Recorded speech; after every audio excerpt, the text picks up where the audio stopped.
I'm Jane McDonald, and I love to cruise. It's exciting, isn't it? For 20 years, the sea has been my home. First below deck as a cruise ship singer, and now above as a passenger. I've learned the ropes, and now it's your turn. I want to show you how to cruise with confidence. Oh, wow! We'll explore famous landmarks Oh my gosh, the Colosseum. and uncover unique hideaways. Oh, this is lovely. So come on board with me for a journey of discovery. Cheers. This time, never mind the Balkans, I'm going down the Danube. Well, this is rather fabulous. 7 days sailing through Central and Eastern Europe, with some posh train travel thrown in. This is beautiful. It's like the Orient Express. I'll be coming face to face with old Bigger himself, It's one of the largest sculptures in Europe. tripping the light fantastic Oh my goodness me, look at that. and keeping an appointment with a vampire. Be careful, he might wake up. And if a date with Dracula isn't scary enough, I'll be meeting up with these fellas. Oh, oh, good grief, what are you doing?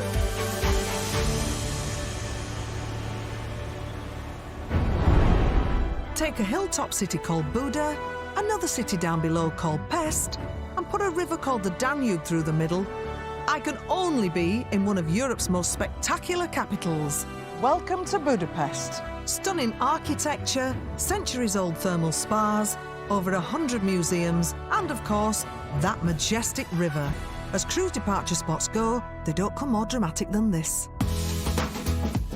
With direct flights from 14 UK airports, getting here couldn't be easier. 3 hours is all it took me from Leeds. And I've arrived early, and excited as can be, because the cruise has laid on an exclusive excursion. Want to feel like royalty from the moment you arrive? Step through these doors inside Newgate Station and enter the most luxurious waiting room you'll ever see. Oh, it's lovely, this, isn't it? This is not Westgate Wakefield, is it? It's beautiful. This is the Grand Imperial Room, designed for the 19th Emperor Franz Joseph and his wife Elizabeth, or Sisi. Together they ruled the Austro-Hungarian Empire, so had to travel regularly from Budapest to Vienna. Oh, is that you? I'll let you... No, are we all drinking? Oh, thank you very much. Cheers. This room is exactly as Joseph and Sisi would have known it in the mid-1800s. Opulent, elegant, and exquisitely designed. You can see it's been built for an emperor and an empress. And seeing it up close is a real privilege.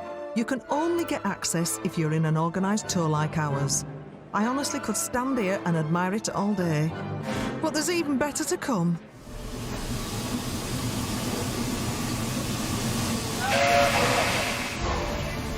We're boarding the Grand Empress steam train, named after Elizabeth, which will take us to her former summer home. To make you feel even more special, lunch is included in the excursion. Full silver service inside this wonderfully restored carriage from the 1900s. This is beautiful. It's like the Orient Express. Oh, hello, I'm Jane. I'm Virginia. Virginia, nice to meet you.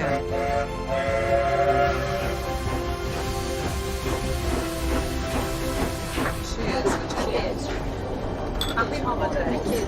Like me, my fellow cruiser Virginia's travelling solo, so we're palling up for the trip. And what a trip! Oh, Thank you. oh, this looks lovely. Nice. Thank you. It's only a 1-hour journey to the palace, so the food comes quickly, along with the drink, in crystal glasses. It's slightly different to the food I usually get on the train. So stepping back in time. This is how the emperor and empress used to. Oh, obviously. Yeah, We could pretend. absolutely. This is our station, Vereshchekaz, and from here, it's just a 10-minute bus transfer to our destination, the breathtaking royal palace of Gudela. Built 250 years ago, this was originally an aristocrat's private mansion. But in the 1860s, it was bought by the state, enlarged and presented as a gift to the royal couple from the Hungarian people. This was Empress Cece's most favourite palace. She used to just love coming here, and that welcome happens every time. So it's pretty special, isn't it? Cece had it all redecorated in the Baroque, or extravagantly ornate style. Thank you. It's got 32 rooms, a riding hall, even its own church, and when the royals wanted to entertain... Look at this. I want to dance. This is a ballroom, isn't it? Like most rooms in the palace, this is finished in red, which was the official imperial colour. Now, the Emperor and the Empress lived in different sides of the house. Palace. Is it a house? That's a palace, isn't it? This was Cece's. You can tell it's Cece's because it's got a favourite colour of purple and gold all down that wing. And then you have the Emperor. This is the Emperor's wing here. So I bet they used to just meet in the middle, have a bit of a dance, and then say, "Tra, see you later." I think that's quite healthy. The age of Austro-Hungarian royalty came to an end in 1918. It wasn't till the 1990s and the end of communist rule in Hungary that refurbishment began. Look at this. They've even got their own theatre. This is wonderful. Hello, I'm Jane. Hi, I'm Chris. Nice to meet you. What a beautiful theatre. This is the only Baroque theatre in Hungary, yeah? It is, yes. It's gorgeous. Now returned to its original glory, the theatre where the royal couple once sat among the audience is drawing crowds again, hosting opera and classical music concerts. Personally, I could just sit and marvel at the fittings. Oh my goodness me, look at that chandelier. How on earth do you get it so clean? Zoli?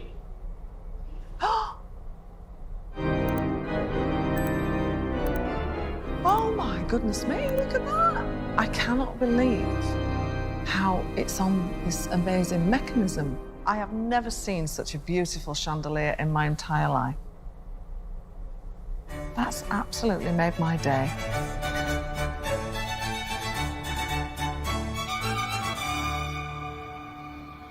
Wow. Empress Cece. I can see why she loved this place. This would be my favourite palace, I think, if I had a palace. Because it's rather spectacular. Well, actually, I do have a palace. A floating one. And right now it's waiting for me, a 40-minute drive away on Europe's second longest river, the Danube. This is my home for the next week. It's the Amma Verde. 5 stars, 4 decks, 81 cabins and 160 passengers, including a very excited me. Hello there. Thank you very much. Your passport for the check-in? Yep, that's the one. Alex will show you the way to the Oh, Come on board, Miss McDonald. thank you very much. Thank you to you. Look at this. Oh, look at these fabrics. Very well. Oh, they do like a pattern on here. Pattern carpets. Oh, look at this. Well, this is rather fabulous. Look at this seating area. Oh, fresh flowers. Oh, champagne. Oh, look at this. Look at the size of this. Oh, a big bath and everything. The room comes with its own balcony. Actually, make that 2. This is on a river cruise.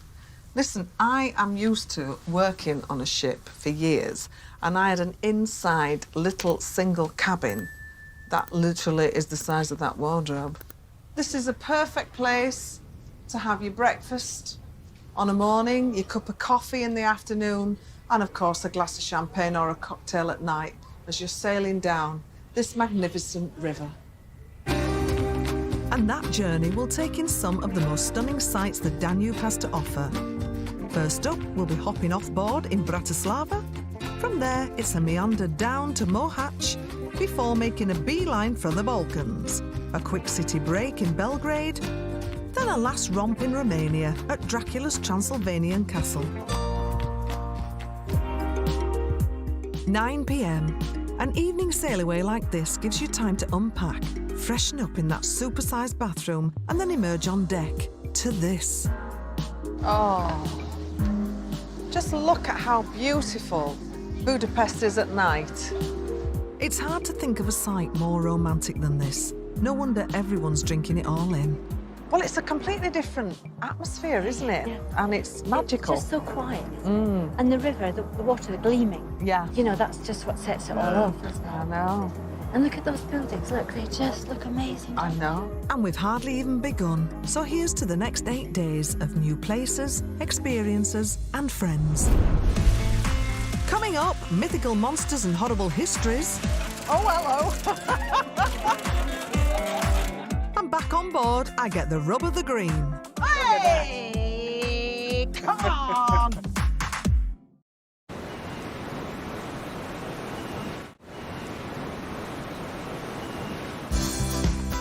It's day 2 of my cruise along the spectacular River Danube.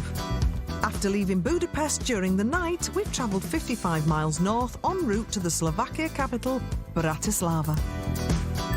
Now, as I often say, there are cruises to suit everyone, whatever your taste. And this is for those looking for a quieter style of holiday. No fighting for space on the decks, but still plenty of opportunity to mingle. So while my fellow cruisers enjoy their buffet, I'm going to show you exactly what this 440-foot-long ship has to offer. This part of the ship is called the bistro, where you can get something to eat all day if you want. This particular vessel has been built with a lot of light in mind. So all the windows are floor to ceiling, which is incredible. This is also the entertainment's lounge, where you can come and listen to the band, obviously here, and have a nice drink. There's also a fancy cocktail bar, where, you know, I just might visit once or twice. That's the observation lounge as well, which is just stunning. Right below us on the second deck is the main restaurant, with daily menus inspired by each port of call. But what really caught my eye is this little place tucked away in the stern. That's because it's a change from the captain's tables that I've been used to on cruise ships. The captain's table was always the place to go. That was the seat to get. But the chef's table is absolutely taking over from that now, because the chef, I think, is the most important person on the ship. Sorry, captains all over the world. The chef's table is the best of the best food and the best of the best wines that you will get. This chef's table can seat up to 24 diners at one sitting. Lucky them. This restaurant is so fabulously placed. The view is absolutely stunning. I don't know. A chef's table, cocktail bar, and all-day bistro is just as well. There's a gym to help you work off the calories, and one of these on the top deck. This is a walking track. There's a little golf course. That is a little golf course, isn't it? It's putting. I'd say that's more putting, wouldn't you? Might well try my hand at that later. Or go for a dip. That is quite a big pool where you can have a nice cocktail with your friends. But of course, there's another reason to come up on this huge flat open deck, and that's to appreciate the real star of the cruise, the river itself. The Danube is just amazingly tranquil and peaceful and calming. Even if it isn't actually blue. If this doesn't make you feel good, then there's something wrong with you. Right, I can't hang around on the boat all day, much as I'd like to, because we've now docked at our first stop, and there's lots to pack in. Bang in the middle of Europe, with the Danube running right through the centre, Bratislava is Slovakia's biggest city, attracting around 1 million tourists a year. Amongst the medieval towers, you'll find more modern attractions, like this, the so-called UFO bridge. I've signed up for a walking tour. All I need to do now is find my guide. So you get a blue ticket, and then you find the lollipop with your information on, and you stick with them. It's here. Uh-huh. Am I done? Should I hear you now? Oh, yeah, got you. Yay, got you. It's a miracle. Now this is a nice touch. An ear gadget, that means that you can keep up with everything our guide Dagmar is saying. Perfect if you get distracted or have trouble keeping up. So this is the St. Martin's Cathedral. This church is the most important Roman Catholic church in the whole country. It took them 200 years to complete in the middle of the 13th century. Must admit, of all the cities in Europe, this is one I'd never have thought to visit. But what a mistake that was! I'd missed this incredible mix of architecture for a start. They actually call it goulash. I actually thought goulash was a soup or a stew. But it just means everything thrown in. That's what goulash means. It's a bit of a hot pot. I've just got chatting to Graham from the cruise. He's come all the way from Oz to do the Danube. What do you think of Bratislava? I was here 2007 and Really? I can't get over the change. I just Really? can't. Oh. Slovakia was part of Czechoslovakia until 1993. Since communism collapsed, the economies exploded, and this is now one of Europe's richest cities. This is transformed from a country that was obviously under communist rule and what have you. Now it's just blooming, you know. So it was really different before. Oh, totally different, totally. And the people weren't happy. No. They were, you know, they were sad. Their money wasn't worth anything. Their currency was worth nothing. But now, you know, It's gorgeous, it's isn't it? lovely. It's just lovely. The highlight of our walking tour is the Primate's Palace. This pink 18th century masterpiece was once home to the city's archbishop, but is now the mayor's headquarters. We're here to sample some authentic Slovak culture. But first things first. Hi, hello. Hello. Hi, Is that for madam. me? Thank you very much. Cheers. Oh, that's nice, actually, isn't it? It's all right. Bit of a surprise. Yeah. Actually, the whole city was a bit of a surprise. It is absolutely stunning. And I've been amazed at how nice it is. Fantastic. What do you think, Dave? Dave? Hello. Sorry. Sorry, you've got your earpiece in. Do you think it's lovely in Bratislava as well? It's lovely. It is. I mean, my first visit. Yeah? It's certainly the kind of place where you think, wow, I'd like to come back here. Yeah. Spend a bit longer. Suitably refreshed, it's time for the main event. So now I'm going to hear the sounds of Bratislava. They're putting on as a concert for us. So, yeah, it'd be nice. Right here in this sumptuous Hall of Mirrors, 11 monarchs were crowned, and Napoleon made peace with Rome. And the entertainment hasn't changed. Centuries-old folk dance and music, played with traditional instruments.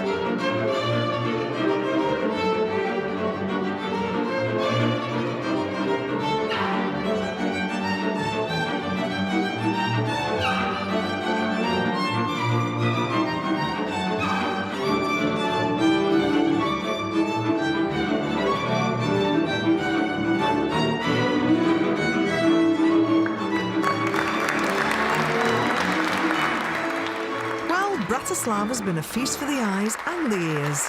But sadly, after just a few hours, we have to head back to the boat. I won't be getting off again for another 220 miles, which gives me plenty of time to enjoy the onboard activities and the views. Isn't it gorgeous here? Just look at this. There's sandy beaches, there's people on the holidays. It's just beautiful. I've done the Danube before, but I've never seen this part. And the reason why is because it's huge. It goes from the Black Forest, as in Gatto, all the way to the Black Sea. But I'm not just here for the scenery. Ever since I checked in, I've been dying to have a go at that onboard putting green. Hello, David. Hello, Jane. Can you teach me how to do this? I can try. I'm rubbish at golf. Okay. I'm rubbish at putting. I've got no patience. Luckily, my fellow passenger David is a bit of a pro. Nice gentle grip. Nice gentle grip, yeah? The base flat on the floor. Base flat on the floor, right? Gently. Too far. Oh, you're right. It's out of bounds. Yeah? Getting it in the hole is sometimes tricky, you know. Ah, Even when you've had years of experience. but we are moving. I pulled it.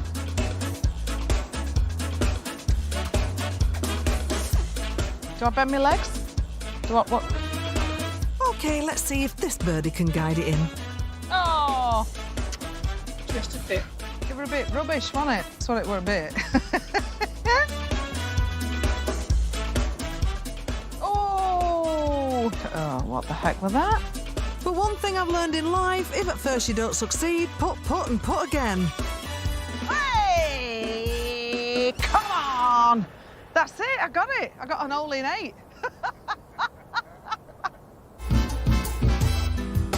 Right, after that triumph, I'm off to the bar to celebrate. Good evening, Captain. Thank you so much. Just the one drink tonight, though. There's a big day of activities tomorrow, and I need to do some swatting up. Oh, hello, you're all right. Are we dancing?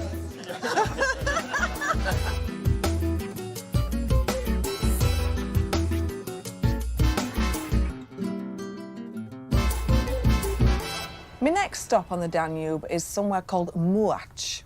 And every spring, apparently, because I've been looking it up on interweb here, they all get dressed up and have a festival called Busoyaras. And it's to chase away and scare away the winter. So they all get dressed up in these monster outfits. And apparently it's a massive thing in this village. Although we haven't arrived at the time of the festival itself, you can learn all about it in the local museum. Like me, you may well never have heard of Mohacs, but it's a charming little place in Hungary's Baranya county. But despite its pretty appearance, it's been at the centre of many land disputes and at least 2 major battles over the centuries. And it was because of one of those that this tradition began. This is obviously the monsters. They call these bushos or bushwomen, and they're meant to be terrifying. Obviously, they haven't seen a Yorkshire woman when she's riled. Actually, they look quite cute. Not scary at all.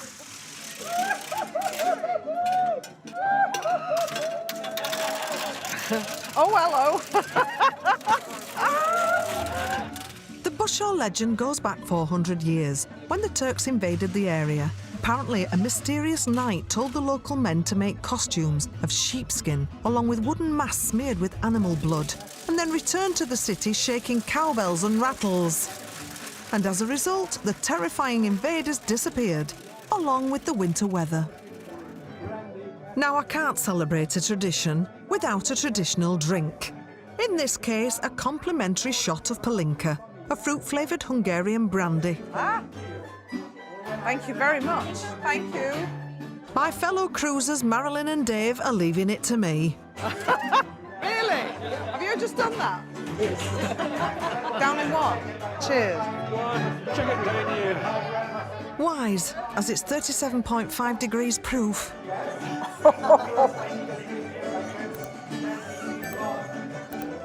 Oh, my God. Well, you know when you've had one, I'll say that. And with the palinka coursing through my veins, I'm off with Marilyn and Dave to learn a little bit more about the Busho costumes. Fancy just... Have you felt the weight of that? And it's thick, it's like thick sheepskin. It is. That's heavy, isn't it? Yeah. He's got good teeth, though. He does, he does. He's got That one needs clean. Yeah, that's true. He definitely flosses, this guy, doesn't he? Well, this has been a fascinating visit, Each one's got a different sort of look. even if the monsters weren't quite as scary as I've been told. Are you okay? Oh, my God. Oh, good grief. What are you doing? Hello. Oh, what are you doing to me? Okay. Yes, I'm fine. I'm fine. Thank God I had the brandy. All right, I admit it, they can be pretty terrifying after all. Yeah. Oh, no, not another one. I'll be on the floor. Traditional. I've had one. Busho panic. Yeah, I've done it. I've already had... Thank goodness I had one. Thank you very much. But it's good To calm your nerves. Scare, yeah. Yeah, don't, because I'll be on the floor. Yeah, you know, my grandma always said palinka is the best medicine for everything. Yeah. Before a date, before an exam, after an exam. Yeah. In the middle of a date. Whenever you want. Middle of a date. I like that. Well, there's a tip to remember, especially if your date looks anything like him. Coming up, this is what you really call chiselled good looks. It's just magnificent to see something as spectacular as this. and I finally get a seat at that coveted chef's table.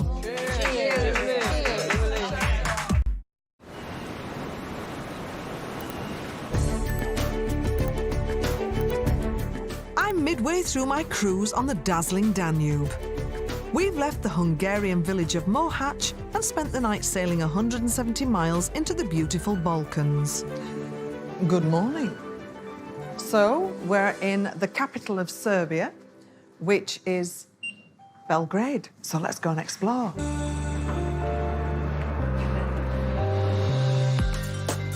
This is actually one of Europe's oldest cities, dating back around 9,000 years. Its Slavic name, Beograd, means White Citadel because of this fortress, Kalimegdan. It's built on a ridge overlooking the river, and it's where I'm headed right now. Got my earpiece, I'm gonna put this on and join the tour. A walking tour as it happens, bang in the middle of summer. So it's a case of light clothing, comfy shoes and no blisters. That could be a first. This is our guide Dina, and what she doesn't know about this spot above the Danube and Sava rivers isn't worth knowing. She's even turning me into an expert. This is at the crossroads of the rivers, and this is where East meets Western Europe. So it's a very important part here. Important and the cause of many an argument. Throughout its history, the city survived 115 battles. The Celts, the Goths, the Huns, the Romans, Serbs, Slavs, Hungarians, Austrians, Turks, they've all come here and had a go. And I haven't even mentioned 2 world wars. It's been razed to the ground 44 times. Yeah. And yet just rebuilt with everybody who's attacked it. There's certainly a lot of history to take in, and almost as much fighting. This monument here is dedicated to last Turkish vizier who tried to win Vienna. This is where they laid an 18th century Ottoman general to rest, or at least part of him. He lost battle, and his inside organs are buried here, but the body is in Turkey. That's Turkish custom. So all the innards are buried here, and then all the bodies, the outside bodies, sent to Turkey. Oh dear. According to my Aussie cruise mate Don, the Austro-Hungarian royal family had equally gruesome burial traditions. The hearts are all in one place and the bodies are elsewhere. Why? Oh, they said the hearts, because the hearts is the most important thing, so they put them in the cathedral, and then the bodies are in a mausoleum elsewhere. That's because they give their heart back. That was what we were told. Wow.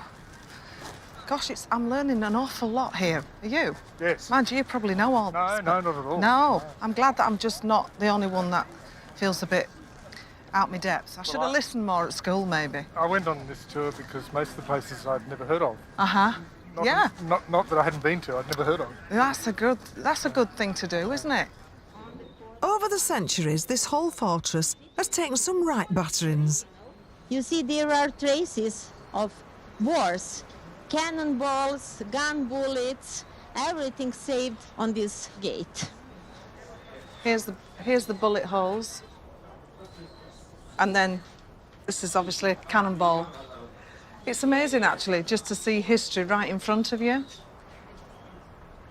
And it, you know, no matter how much I learned history at school, it's nothing like being here and seeing it and feeling it and learning it from a guide who actually comes from here.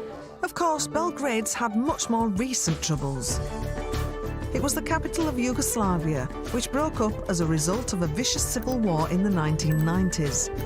It's now nearly 20 years since the fighting stopped, and today this smart cosmopolitan city is very much looking to the future. It goes to prove once again, you should never prejudge. If you'd have said to me, let's go to Serbia on his holidays, that'd have been, I had a vision in my head that it was war-torn, poor, and it's nothing like that. I think Belgrade is the city of regrowth and rebirth. It's definitely worth a visit, and I'll definitely come back.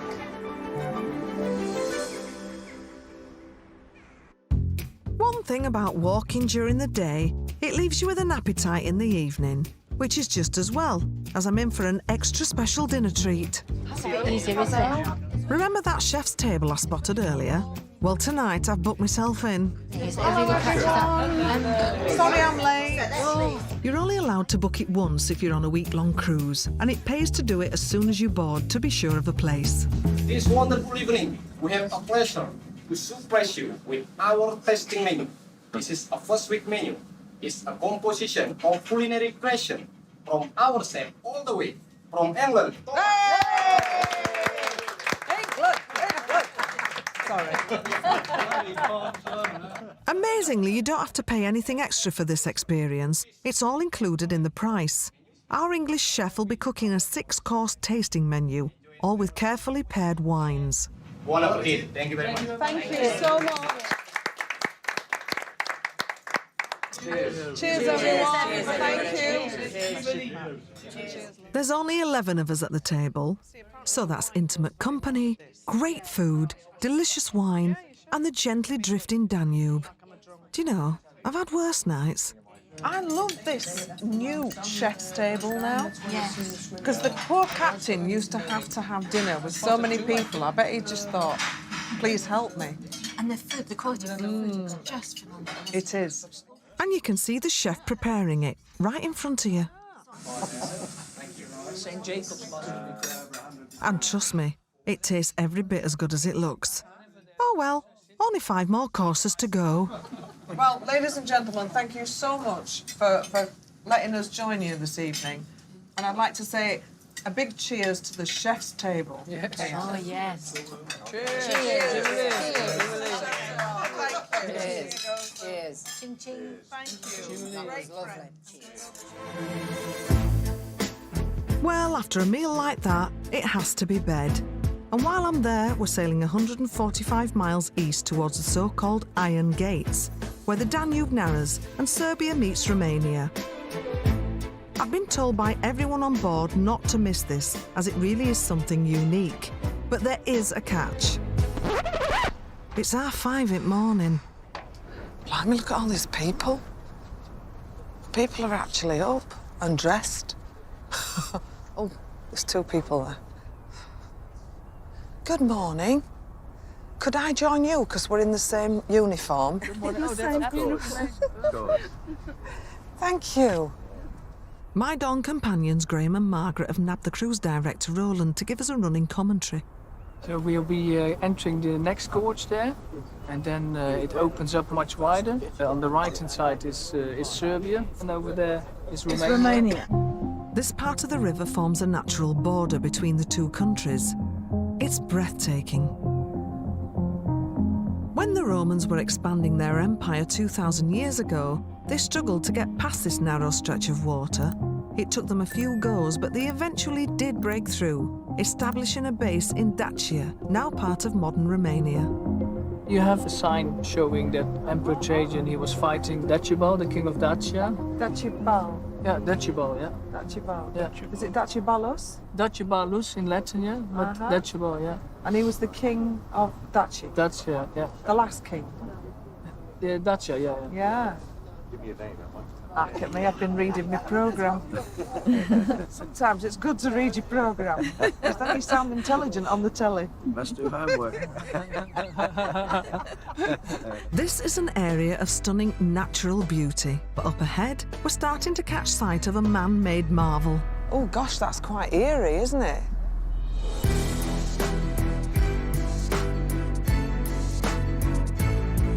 It's just magnificent to see something as spectacular as this. Look at that. That's Decibel, the last king of the Romanians. That's one of the largest sculptures in Europe. The subject might be ancient, but the statue itself is only just over a decade old. A Romanian businessman bought the rock and paid 12 Italian carvers to create the 140-foot-high likeness. He hoped the Serbians would then build a monument to Decibel's Roman opponent, Trajan, on the other side. But they weren't up for it. So he's now there left on his own, poor fella. Now, we've had our early morning history lesson, but it's the geography question that's had me puzzled.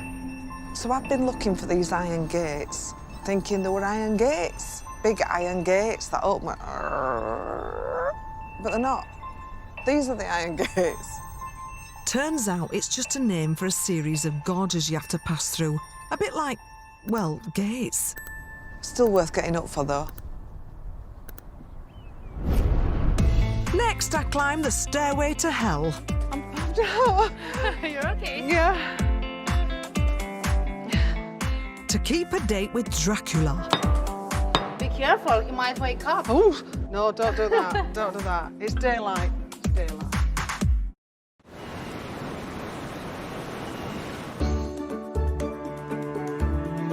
Well, it's 7 days since I boarded the APT Amaverde to cruise the mighty Danube. And what a week I've had.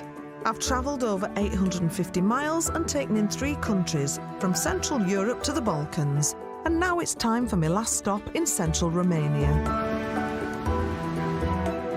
After a day sailing through the gorges and lochs of this vast country, we've docked in Tunu Magoreli, which sadly is where I have to get off.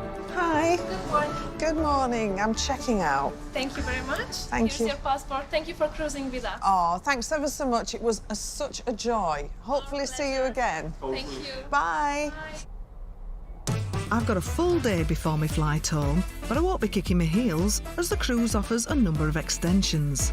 And the one everyone says is a must-see is Bran Castle in Transylvania, better known as Count Dracula's place. Have you got the garlic? It's actually a 4-hour coach ride from the port to the castle, so I'm going to need that full day. And a camera might be a good idea too. I've never been to Romania, and it's absolutely beautiful. The countryside is just stunning. And there's mountains, the Carpathian Mountains are there, and beautiful lakes you see everywhere, and the trees and the forests. It's stunning here, absolutely stunning. As for the place we're going to,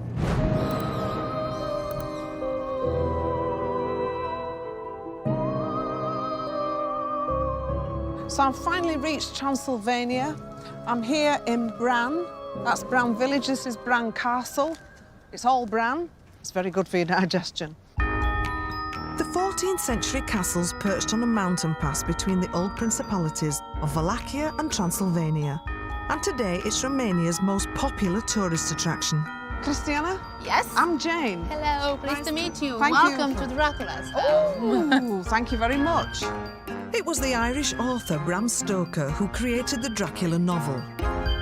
But as he never actually visited Transylvania, I'm relying on my guide Christiana to explain the story's links to the castle. That's if I manage to make it up there. You're okay? Yeah. It's bad enough getting up there. That's a steep incline. Christiana's really, really fit. I'm not. Right. Seriously, if you've got any mobility issues, do beware. There is a lift up to the castle's inner courtyard, but only steep stairs after that. This is the doorway, yeah? Yeah, so welcome this time inside the walls. Can I knock that? Yeah. Be careful, he might wake up. Oh, no, don't do that. Don't do that. It's daylight. It's daylight. Oh, all these stairs have got me blood pumping. Oh, let's hope he's asleep. Ooh, look at this, though. This is the music hall. Ah. The biggest room of the castle. Yeah, the biggest room. See, it's not really huge, is it? I like the fact that it is quite cosy. So, Dracula then. I always associate him with Christopher Lee, handsome as well as scary. But was the book and movie character based on fact or fiction? Every legend and every myth has a little bit of truth, you know. Really? I mean, because Dracula is a historical character, he really existed. He existed. He was called Vlad Tepes or the Impaler, but surnamed Dracula as well. Okay. And Dracula means in Old Slavonic language the son of the devil. Wow. Vlad got his nickname after he invited all his enemies to a banquet, murdered them, then impaled them on spikes outside his castle. As you do. You know, it may be a bit of a schlep getting up to the roof, but the view is amazing.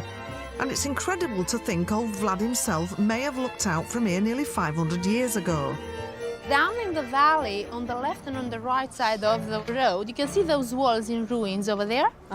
Those walls are actually the old borderline between Transylvania and here in Wallachia, Dracula's land. He never lived here. So Dracula never actually stayed here? No, but we know that he was imprisoned here by the Hungarian king who accused him of betrayal, kept him here as a prisoner for a couple of weeks and then for another 12 years in the Hungarian kingdom. But I can actually see why people come here, see the beauty of this place and still want to believe that legend. We love a bit of a legend. We love a bit of a tale. And it's that tale that keeps the tourists coming. The castle now attracts 1 million visitors a year, or 1,000,001 if you count me.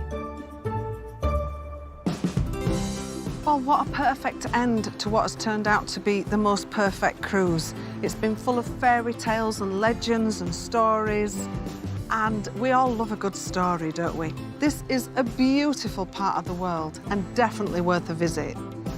I have loved every single second of it. It's been an adventure, and all I can say to you is get here if you can. You can reach me by railway. You can reach me by trailway. You can reach me on an aeroplane. You can reach me with your mind. You can jump on a speedy coat, cross the border in a blaze of hope. I don't care how you get here, just get here if you can.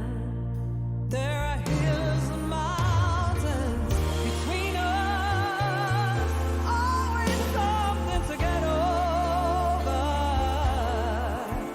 If I had my way, surely you would be closer. I need you closer. You can reach me by caravan, cross the desert like an Arab man. I don't care how you get here, just get here if you can.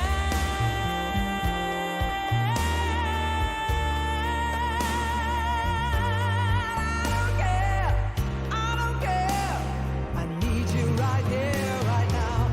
I need you right here, right now, right by my side. Yeah, yeah, yeah, yeah, yeah. I don't care how you get here, just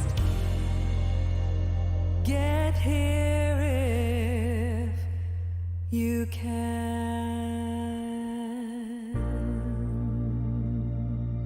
The pied de résistance. The paix. I can't say it. La paix. Is it la? La paix de la... Anyway. Jane's Back, new next Friday at 9. Uncovering buried secrets with a brand new murder mystery this weekend. Agatha and the Curse of Ishtar starts at 9 on Sunday. Back to tonight, and Joe Pasquale's rounding up the festive lovies for Celebrity 5 Christmas in Lapland next.